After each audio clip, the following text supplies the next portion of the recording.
You and all other school parent groups about the country, and you must stand united on this and stamp out this frightful assassin of our youth. You can do it by bringing about compulsory education on the subject of narcotics in general, the dread marijuana in particular. That is the purpose of this meeting, ladies and gentlemen, to lay the foundation for a nationwide campaign by you to demand by law such compulsory education, because it is only through enlightenment that this scourge can be wiped out. Out of the traffic in these drugs, a lawlessness that we can scarcely estimate has grown and is now flourishing. It exists in almost every city and hamlet in the country. It might be interesting and important for you to know some of the methods used in bringing these drugs into the country, and the work of the forces of law and order, which are daily combating the traffic, always at the risk of life by their agents. This ceaseless fight against the drug traffic is directed by the Department of Narcotics, Washington.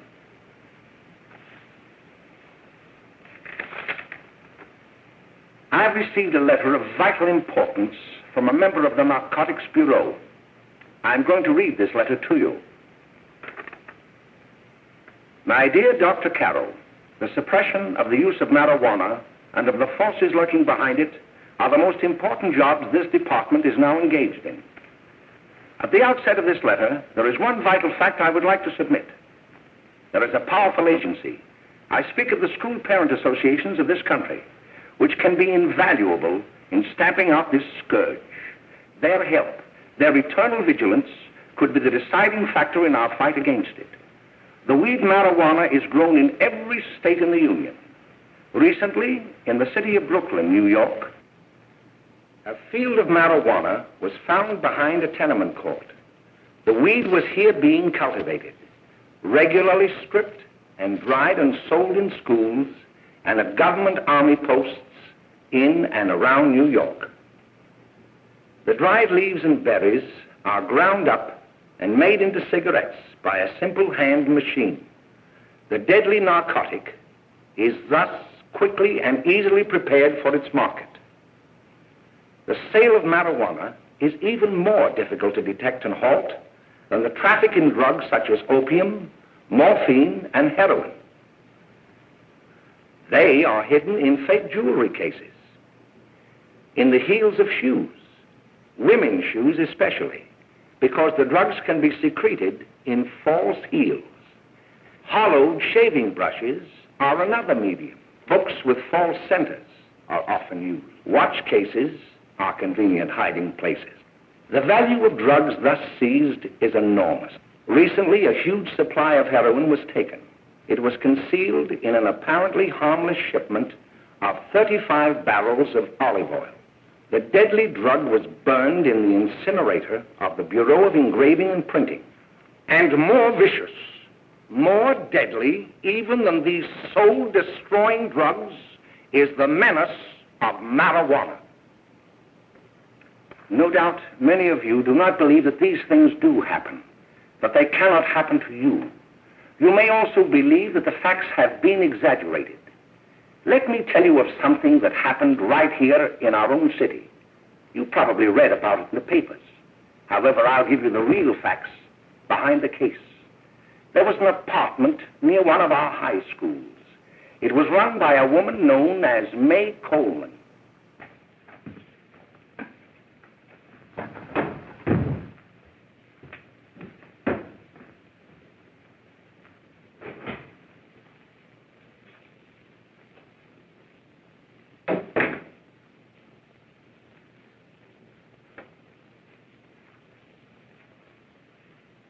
Hey, Come on, May, get up. What time is it? Time to get up and give this place a going over. Looks like the Marines had landed. Oh, that bunch last night was high enough to take over the Marines and the Navy. You better get on the job. Some of the kids may be up this afternoon. Oh, Jack, we can get along without dragging those young kids up here. Oh, why don't you button up your lip? You're always squawking about something. You got more static than the radio.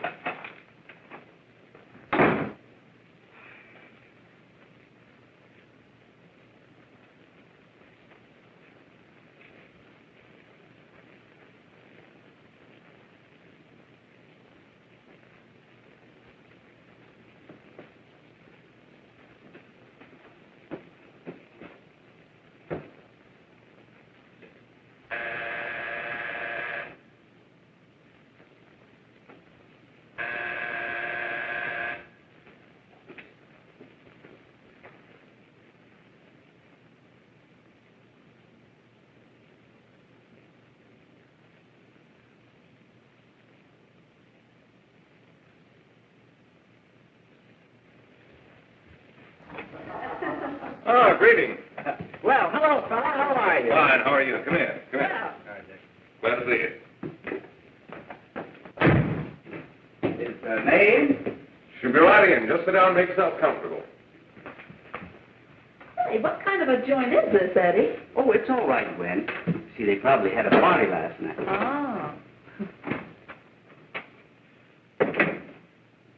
A couple of your customers, May. Yeah?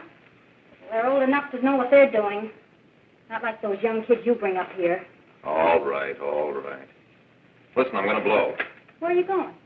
I got to make some deliveries, and I'll probably drop by Joe's place and bring back a couple of the kids. Oh, I wish you'd lay off those kids. Oh, why don't you get over their complex?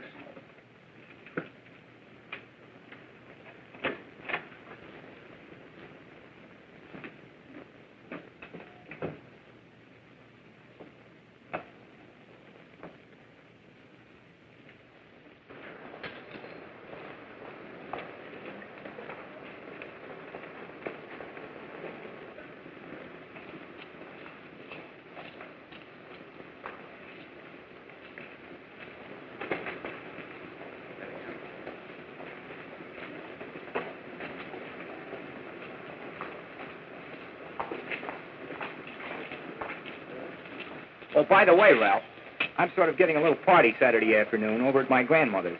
You know, the place with the swimming pool? Like to come?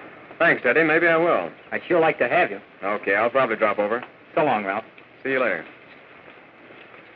Hey, Ralph. Hi, kid. Fine, Jack, and you? Oh, great. Where you heading? Oh. Hey, how do you like that?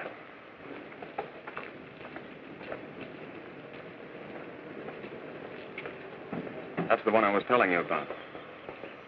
Very nice. I don't know why you want to make such a fuss over that Ralph Wiley. Oh, he's a swell swimmer. He made the freshman team that year he went to college. Yeah, and that lets him out. My dad knows his family. None of them are any good. Father and mother just got a divorce from Paris. Yeah? You know, Ralph runs around pretty much on his own. He's been in a couple of jams. Well, I only kind of say hello to him. I don't go around with him. Well, you better not. He's a little too old for us. That's what my dad said. Hello, Mary. How are you, Bill? How are you, Ralph? Oh, hello, Ralph. You know my brother Jimmy, don't you? How are you? Well, I'd like you to meet a friend of mine, Jack Perry. Mary, Bill. no, How do you do? Glad to know you. We're going over to Joe's place. Why don't you come along? we have a date to play, a set of doubles. Oh, you can play anytime. Come on, we'll have some laughs. Oh, we can't today, Ralph. Some other time. Can I go along with you? Sure. Hey, I'll see you at dinner, sis. Don't be late, Jimmy. I won't.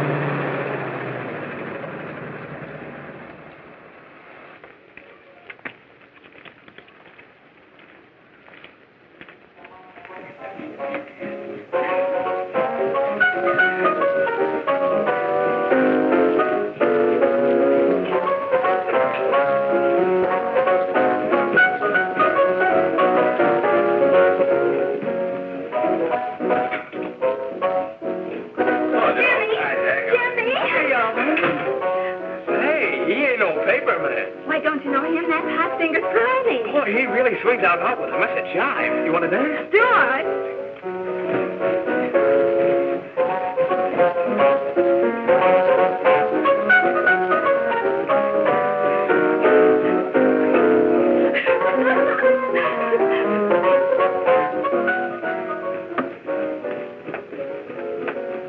May's expecting us at the apartment a little later. Any new prospects? Maybe.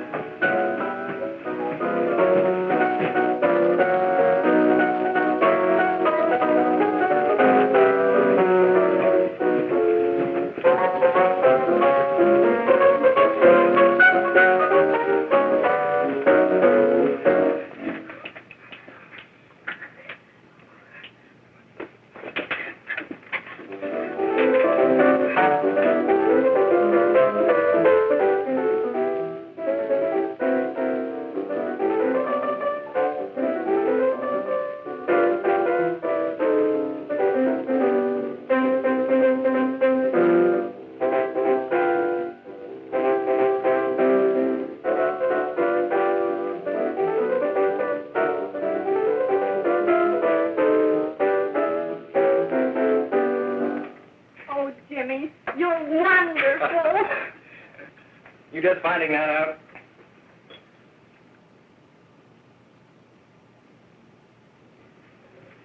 Why can't we go now? Sure. Say, kids, we're having a little party up at my girlfriend's apartment. Wouldn't you like to come? Oh, I'd love to. You want to come, don't you, Jimmy? Oh, sure. Any place with you. Well, come along. We can all go in my car.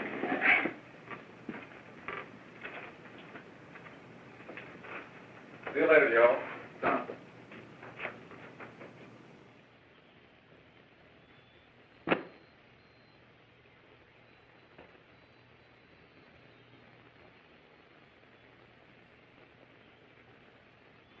It's sweet of you to help me, Bill. Well, I'll try anything except domestic science. Why, Bill, don't you want to learn something about running your own home? The answer is no. You know, after that session we had yesterday, I went home and told Mother that the trouble with her pot roast gravy was she hadn't added 3 heaping teaspoonfuls of olive oil. What did she say? She didn't say anything. She just threw me out of the kitchen. Well, I don't wonder. Hello, children. Hello, Mother. Hello, Mrs. Lane. That was sweet of you, Mother. Gosh, hot chocolate. Thanks, Mrs. Lane. I know you can't study on empty stomachs. Now then, enjoy yourselves. He will. She will too, Mrs. Lane. May I? Oh, thank you, kind sir. You're so very, very kind. Mary, before we do that math, how about reading some of this? It's swell. Romeo and Juliet. Don't you like it? Uh-huh. You know, when I study this, I kind of think of you. I just sort of feel as though you're there beside me. Well, listen. It is my soul that calls upon thy name. How silver sweet sound lovers' tongues by night, like softest music to attending ears. Romeo, My dear, what o'clock tomorrow shall I send to thee? by the hour of 9. I will not fail. 'Tis 20 years till then.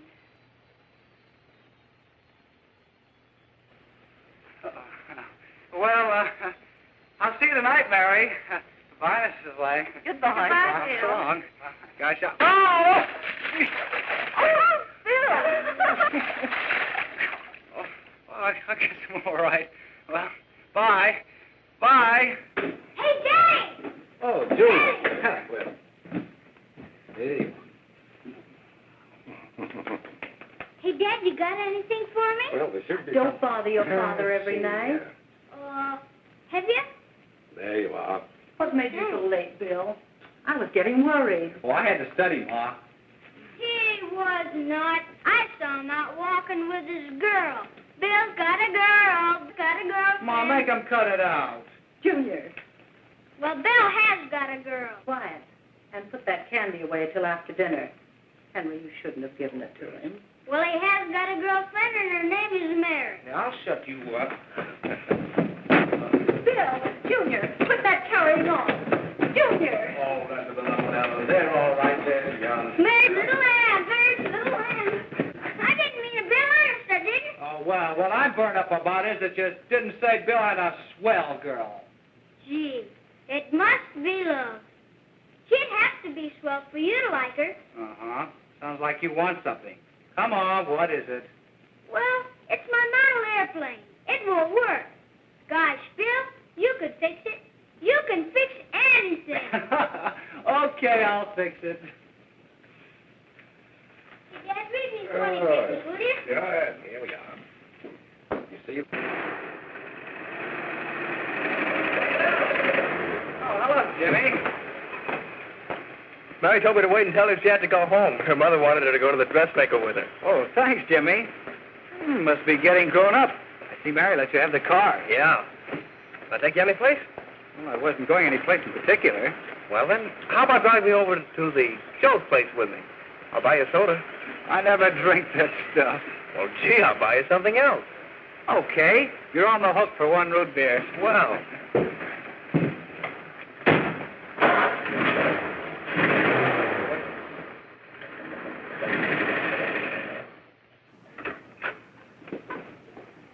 Hi, Bill. Hi, Jimmy.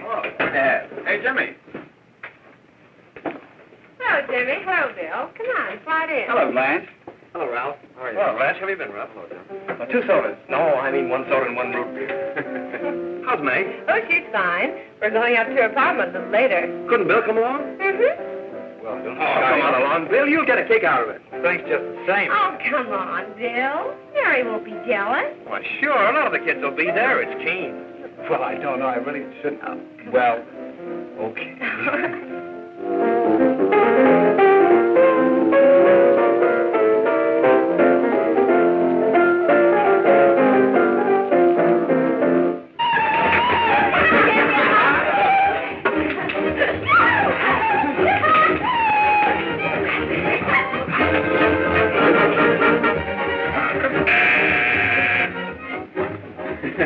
Hi, kid. Hello, Jack. What do you say? Yeah, come on in.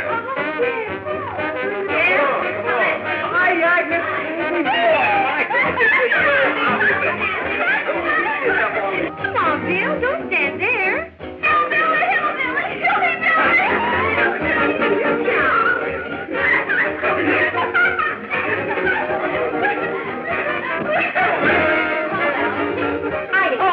Meg, this is Bill Harper. He's okay. Hello. Well, if you say so, it's all right with me. I'll be back in a minute. Hiya, kids. How you doing? Okay, hi, Meg. There's a new one in today. Yeah, Bill Harper. He's all right. Blanche has got herself quite a yen for him. Not bad. I didn't think she had that much taste. She knows what she's doing. She's got Ralph nuts about her, and now she's got her hooks up for this new kid. Say, we haven't any more smoke. You better run over and get some. Why couldn't you find that out when I was here this morning? Now I've got my car in the shop. Well, what of it? That kid out there, Jimmy, he's got a car. He'll take you. Oh. Come on, get going. Hurry up.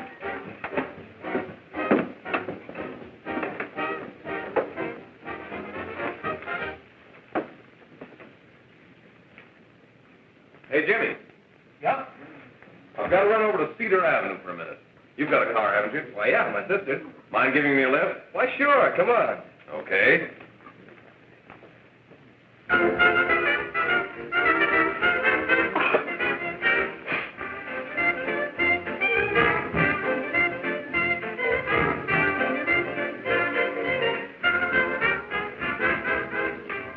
No, thank you.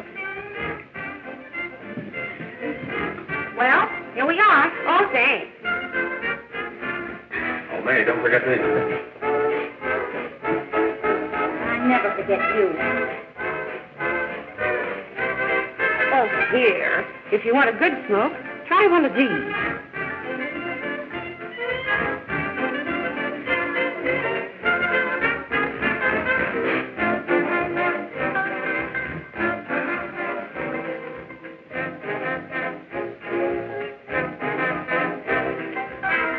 I thought you were a squirt. Of course, if you're afraid. That's bitter. That's more like it. I know you like that. Really, you will. Now just take a puff of that.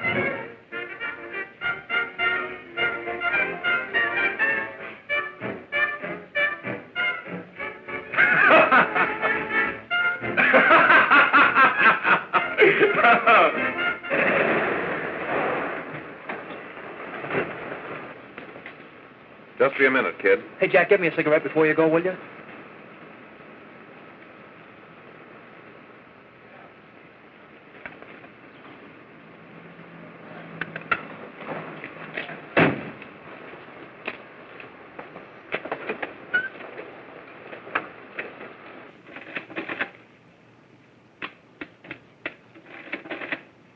Hello, Jack. Hi, boss.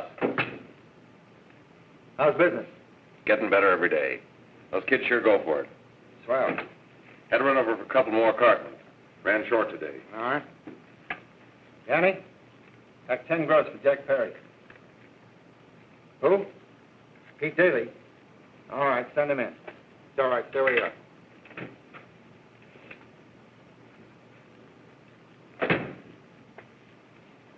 I want to talk to you. All right, go ahead. Jack's okay. What's the beef? Listen, you never heard no beef when I had to sell that rotten gin. You're after the dough, aren't you? Yeah, but I don't need dough that bad. Taking two-bit pieces from kids. There are millions of two-bit pieces just begging to be taken. Don't be a dope. I'm just dope enough to draw the line selling hop to kids. All right, Pete. You know what my policy's always been. If the boys are not satisfied, I'm always glad to have them retire. Retire permanently. So long.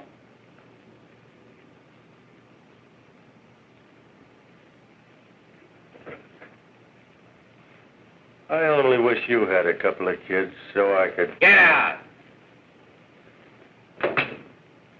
All right, Jack, pick up your stuff from Danny. They'll be ready by now. Okay, boss.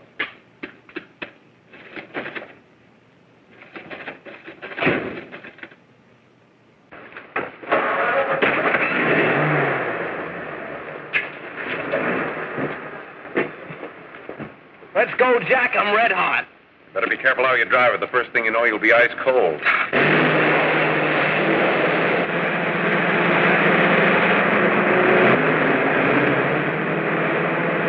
Take it easy, kid.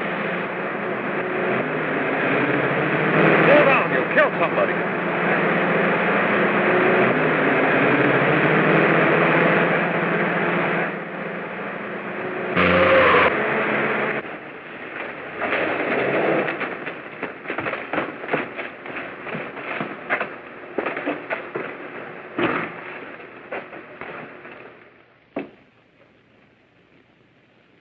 Mary, you're not eating your breakfast again. Bill Harper hasn't been around lately. Anything wrong between you two? Why should there be anything wrong? There shouldn't be, I'm sure. And whatever it is isn't serious, I know. I'm sorry, Mother, for snapping at you like that. Don't worry about it, dear. Why don't you speak frankly to Bill? He'll be honest whatever the trouble is. I'm sure Bill Harper never lied about anything. Yes, that's right. Bill's mother says he never lies. There, you see? You think it'd be all right if I speak to him about it? Why, of course. Oh, Jimmy. Oh, what? Sit down, darling, and I'll have your breakfast for you in a moment.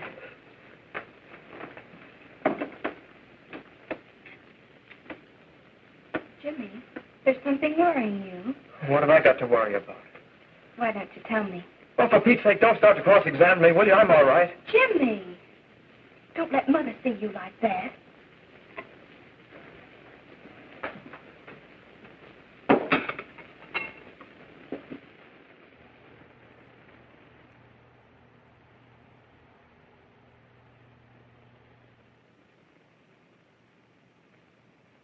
There is no doubt that there is an organized gang distributing the narcotic to students, not only in my school, but all over the city.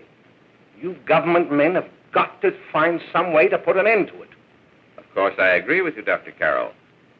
But do you realize that marijuana is not like other forms of dope? You see, it grows wild in almost every state in the Union. Therefore, there is practically no interstate commerce in the drug. As a result, the government's hands are tied. And frankly, the only sure cure is a widespread campaign in education. Oh, it's all right to talk about education, Mr. Wyatt, but we educators can't do anything until the public is sufficiently aroused. Let me show you something. In 1930, the records on marijuana in the Washington office of the Narcotics Division scarcely filled a small folder like this. Today, they fill cabinets.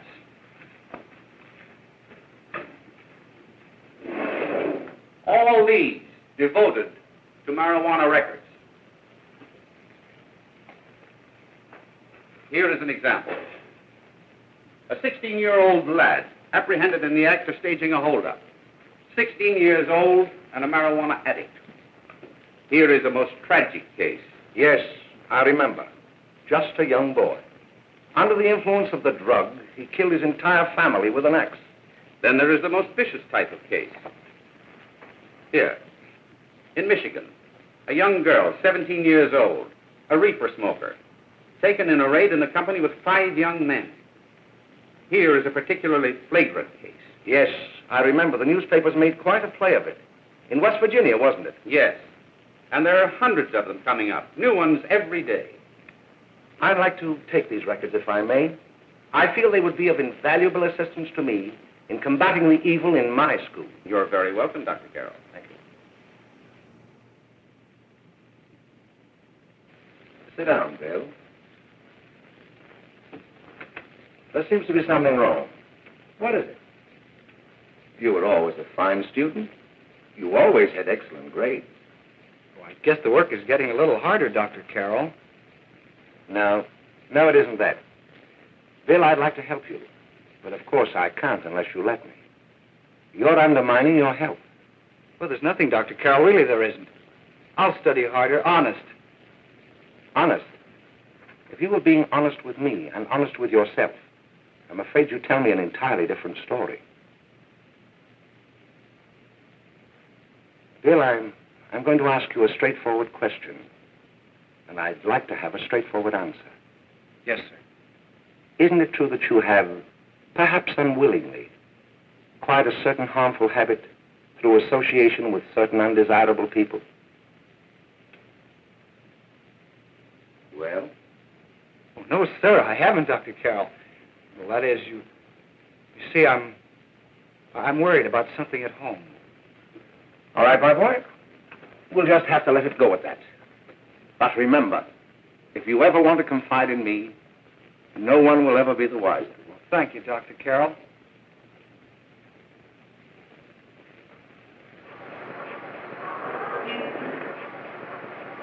Hello, Mary. You want to play a set? Thanks, Teddy, but I'm waiting for someone. Well, if you're waiting for Bill, he hasn't been here for weeks. Come on, Jimmy, play something hard. Okay.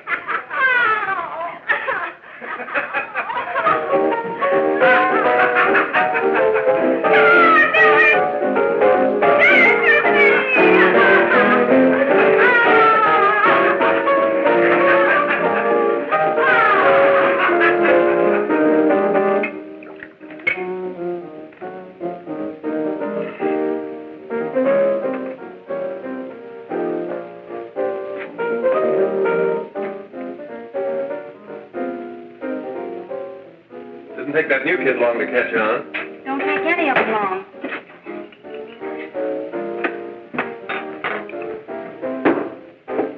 Say, don't you ever get fed?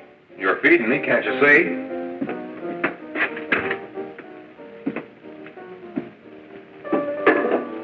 Give me a knife and a fork, will you?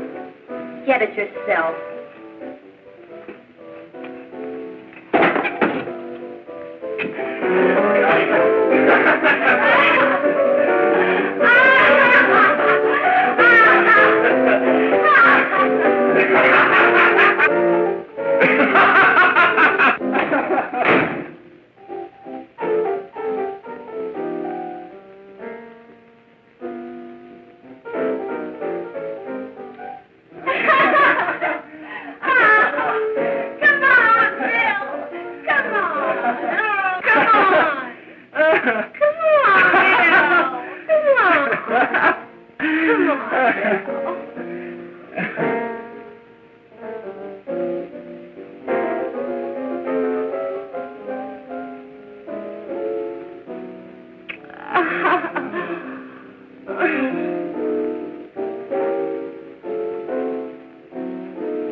morning, Miss. We're from the police department. Good morning. We're tracing a hit-and-run driver. Someone caught the license number at the place of the accident but didn't get it quite right. So we're checking all numbers like it, and yours was one of them. Well, I'll try to help you. You remember what you did on the 29th of last month? Oh, that was the day before Mother's birthday.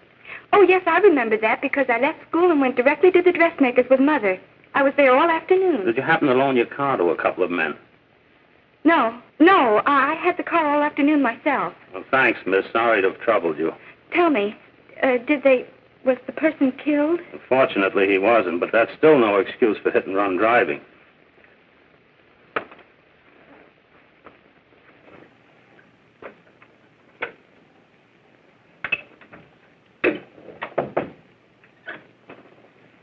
Has Jimmy Lane been here today? He was in. He went over to May's place. You know where that is. Well, he was going to wait for me here, so he didn't give me May's address. Are you sure Jimmy didn't leave any message for me? Mary? No, he didn't. But I guess you're okay. I'll write it down for you.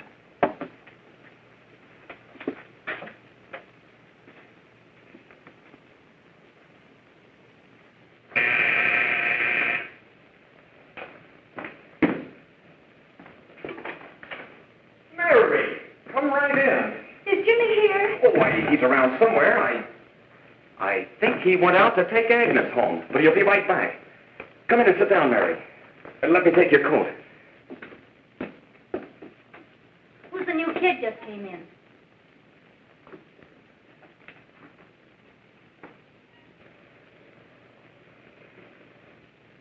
Oh, it's that gal that Ralph's gone overboard for.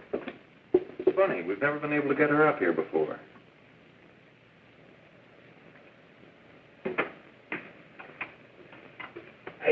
Hey, scram, will you?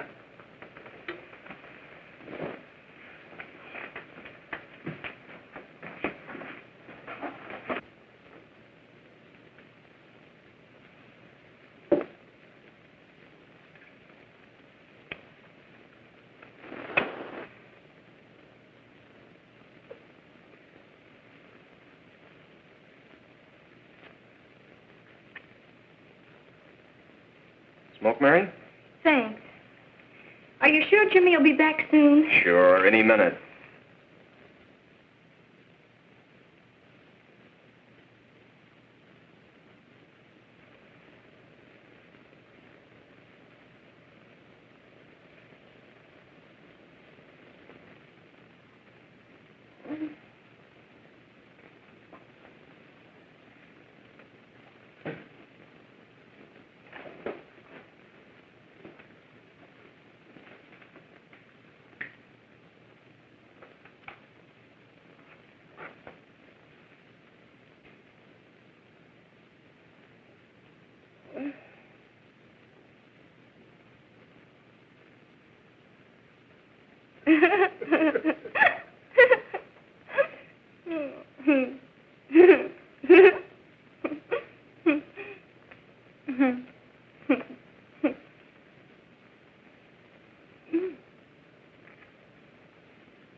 Say, what's the matter? Am I an orphan?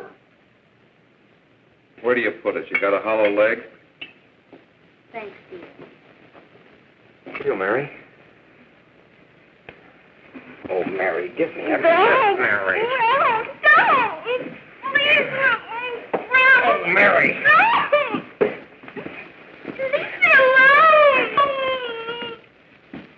Go away. Mary, give her out. Go away.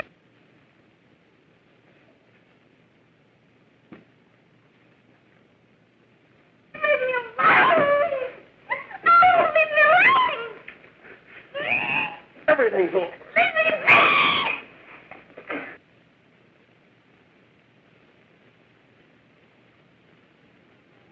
Romeo, what o'clock tomorrow shall I send to thee? It's sweet of you to help me, Bill. Oh, thank you, kind sir. That was sweet of you.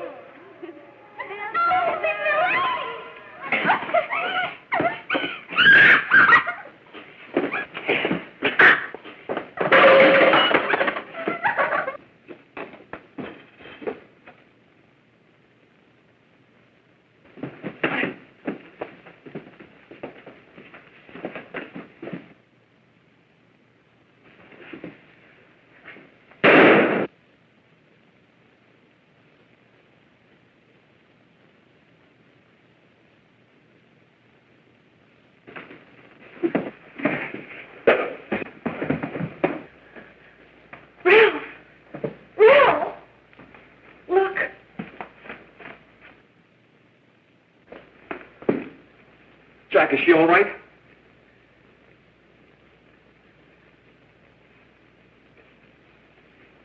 She's dead. May, get him some water. Now listen, you two. I want you to get out of here. Get out of here and forget you're ever in here today. I'll handle this. Now get going.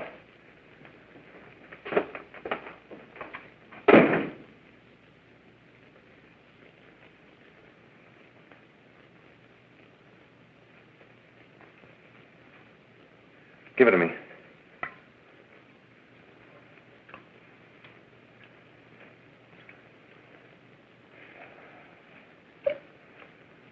Here.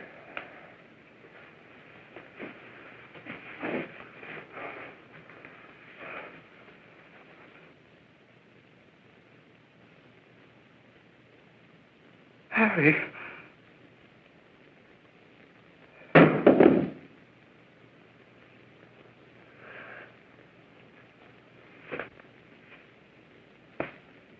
Mary. Mary! What happened? You killed her.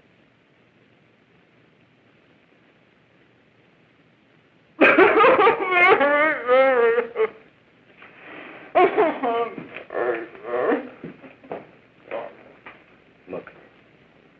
After I scram, you call the cops. And this is your story. Remember it. These two kids came up here for a couple of beers. You were out in the kitchen, you heard the shots. When you got in here, that's what you found. Just stick to that story. Mary! Mary, speak to me. Mary!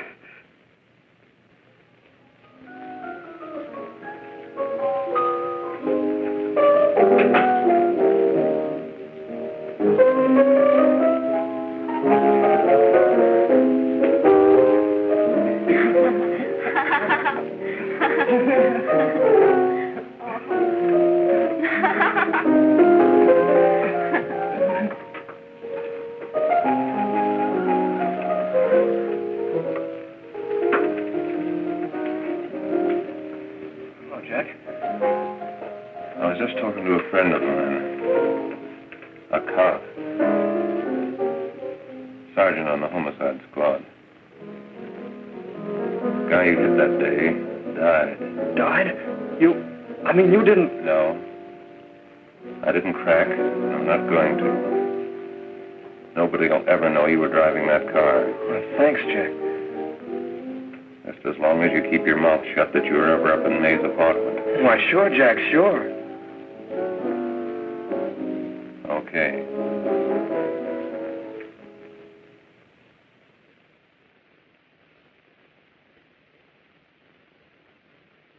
Your Honor, I'd like to recall Dr. Alfred Carroll to the stand. Call Dr. Alfred Carroll to the stand.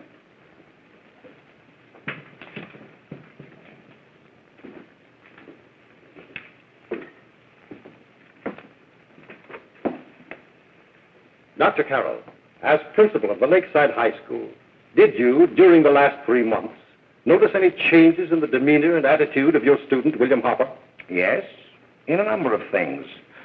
For example, at times disassociation of ideas. In another instance, I happened to attend the recent interscholastic tennis matches. And while Bill Harper had been considered an exceedingly good player, I saw him miss the ball by as much as 3 or 4 feet. This, I understand, could be attributed to the use of marijuana. It causes errors in time and space. Objection, Your Honor. The witness isn't qualified to express opinions upon the effects of narcotics. Sustained. Dr. Carroll has been called merely as a character witness. Well, then, although you didn't know to your own knowledge that the defendant was using marijuana, did you notice any changes that would lead you to believe, as an educator, that he was under some severe mental strain, which might possibly have been induced by some drug? Yes, I recall distinctly a few weeks ago. It was during a class of English literature. There was a serious discussion of Shakespeare's Romeo and Juliet, when he suddenly burst into an uncontrollable fit of hysterical laughter. Oh, by the way, Dr. Carroll, 6 months ago, what would have been your opinion regarding the character of my client? He was a fine, upstanding American boy, a good scholar, a good athlete, and representative of the caliber of young men we are proud to graduate from our school.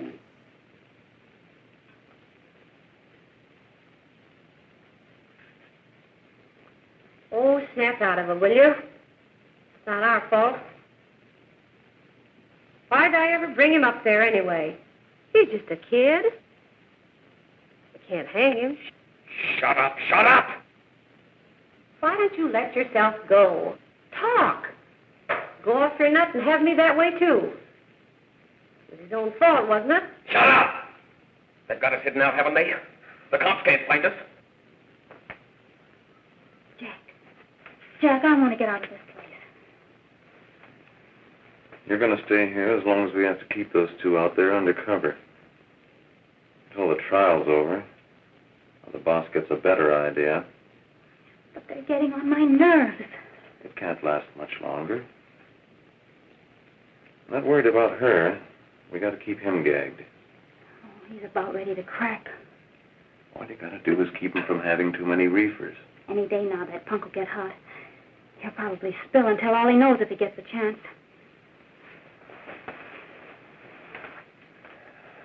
I don't think he'll get it. I'll see you later. Where are you going? I'm going to see the boss.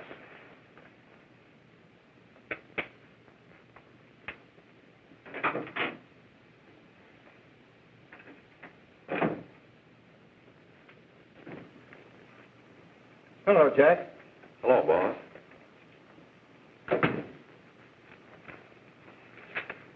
What are we going to do about that Wiley guy? Still jittery, huh? I don't know what the punk's going to do. Keep feeding him those hot sticks. That's what May's been doing. That's no good. I got a hunch that he's due to crack when that Harper verdict comes in.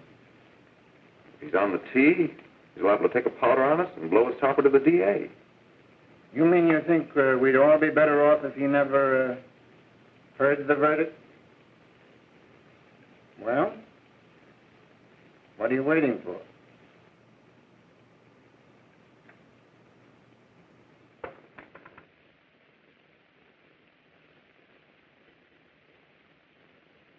You, ladies and gentlemen of the jury, have a duty to perform. A duty to yourselves and to our community. Mary Lane is dead. The evidence you've heard at this trial could not have failed to convince you of the guilt of the defendant. By his own admission, he pressed the trigger of the weapon that sent lovely and innocent Mary Lane to a tragic and untimely death. We are not so much concerned about the motives behind the deed as to the deed itself. While the defendant has told you that he saw someone attacking Mary Lane and that his mind went blank from that moment on, the defense has been unable to produce one witness to substantiate that statement. Now, ladies and gentlemen of the jury, you have heard able men testify at this trial, men who have tried to bring out the fact that the defendant might have become momentarily insane when he fired the shot that killed Mary Lane. But the defense has been unable to prove that he was insane. William Harper was sane when he visited the apartment where the tragedy occurred.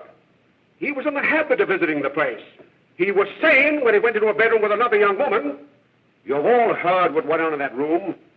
You heard it from the defendant's own lips. Involved as he was in a tawdry love affair, Mary Lane was in the way. She had found him out. In a moment of anger, he deliberately and willfully killed her. If such deeds are permitted to go unpunished, this community would cease to be a decent and safe place for us or our children to live. I do not believe I have to plead or even demand that you bring in a verdict to punish the defendant for the crime that he has committed against society. You are upright citizens. That is why you were chosen to judge another. And as honest, upright citizens, there is only one verdict which you can find, and that is a verdict of guilty. and this court will be adjourned until the jury's verdict is reached.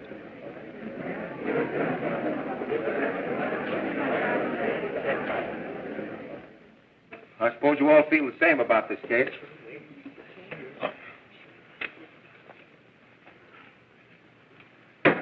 But he might have been insane when he did it. No, he wasn't. He knew what he was doing.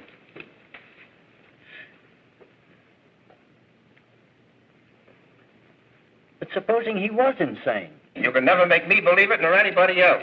We'll take a first vote.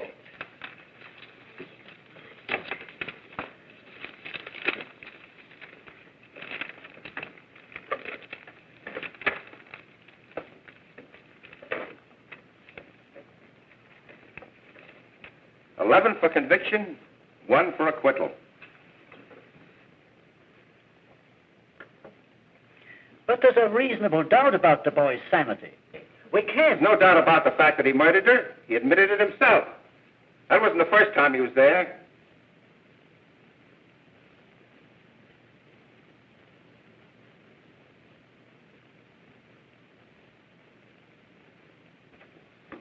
We got to make an example before boys like that contaminate all of our children. We can't have every murderer hiding behind the gag that he's insane. Sure, they see red before they kill somebody. But whose fault is it?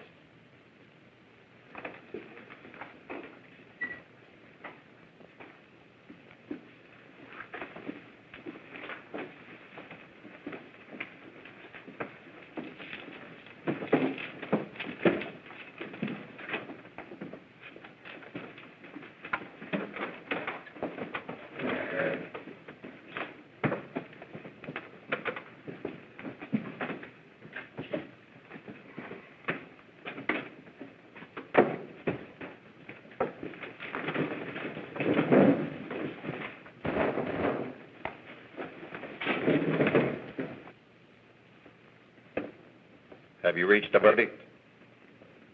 We have. The defendant will rise. What is your verdict? We find the defendant guilty as charged.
What do you want? Bring me some reefers.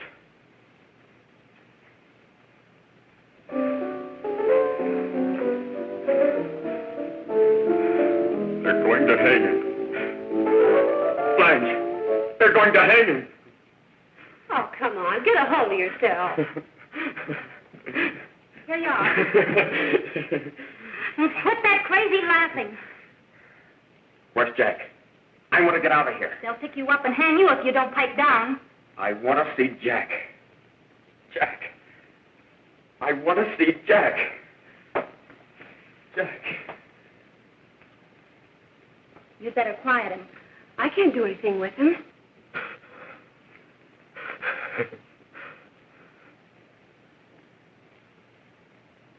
I've got to see Jack.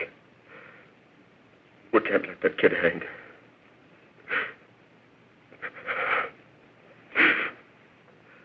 He'll be here. Don't worry. He'll be here in a little while.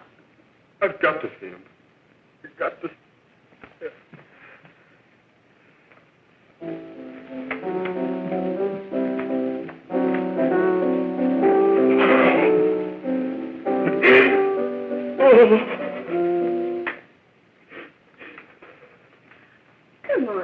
darling. Everything will be over soon. Do you want me to play something for you? Yeah, that's it. Play something. All right. Come on.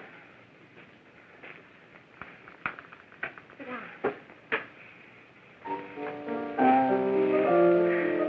Honey, give me a smoke, will you?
Kill me.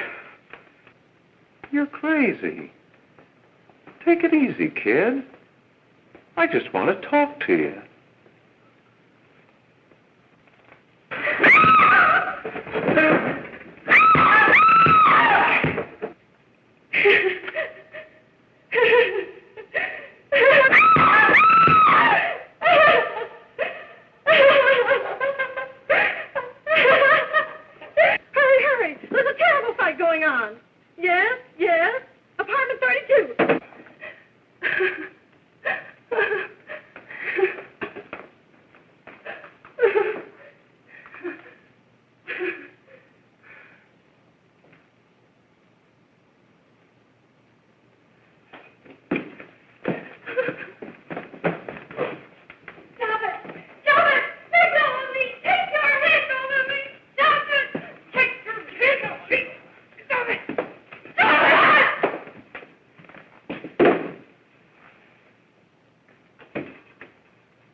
Are you ready to tell what you know? Yes.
Some measure of leniency for my client. She is prepared to enter a plea of guilty and, in addition, turn state's evidence in the case of William Harper. I regret that this court is not prepared to bargain with justice. I'll tell anyway. I was there. I saw it. I know who killed Mary. And I'll tell you who killed Mary Lane. It wasn't Bill. It was Jack. Jack Perry. He shot Mary, and then he put the gun in Bill's hand. We were all at the apartment one afternoon, and Mary came in looking for her brother. Bill and I, we'd been in another room. And Bill came in, he caught Ralph with Mary, and they started to fight. But it was Jack who had the gun. He was going to hit Bill over the head with it to make him stop. And then the gun went off. I saw it. I can see it now. It was horrible. And before he knew it, Mary was dead. But you see, Judge, Bill didn't know he hadn't killed Mary. He was so doped up, they made him think he had. Ralph wanted to tell you, too. Oh, if they'd only let him. But this is the truth, Judge. I'm telling you the truth. After Jack saw the poor thing was dead, he put the gun in Bill's hand. It was Jack's fault. And it was my fault, too. I got all of them to come up to the apartment. I'm just as much to blame. I am. Do I understand you wish to plead guilty to a charge of fostering moral delinquency in the case of William Harper? Yes, I'm guilty. I am. Prepare a statement for signature, and also an order setting aside the jury's verdict in the case of the people versus William Harper. In the interests of justice, I shall direct a verdict of not guilty.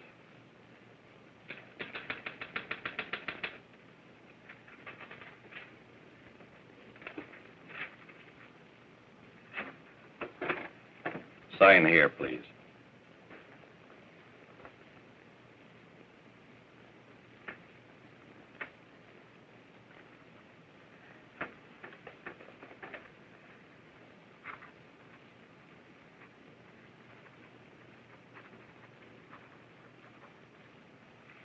You shall be brought into court on Thursday, the 17th, when sentence will be pronounced. Meanwhile, you will be held as a material witness in the case of the people versus Ralph Wiley.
In the hearings before this court today to what I hope will be the final actions revolving about an unhappy and unfortunate case, one whose horrible tragedy will forever remain with me. I am happy to have been enabled, before it was too late, to order the verdict of the jury in the case of the people versus William Harper to be set aside. But, young man, although this court is convinced that to declare you guilty would have been a gross miscarriage of justice, we cannot condone your acts. And we can express only the hope that your experiences may not alone keep you, but thousands of others from the vicious pitfalls of marijuana.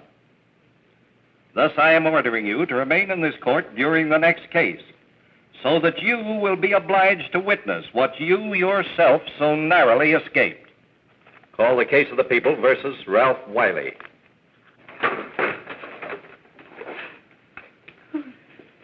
Bill. Bill.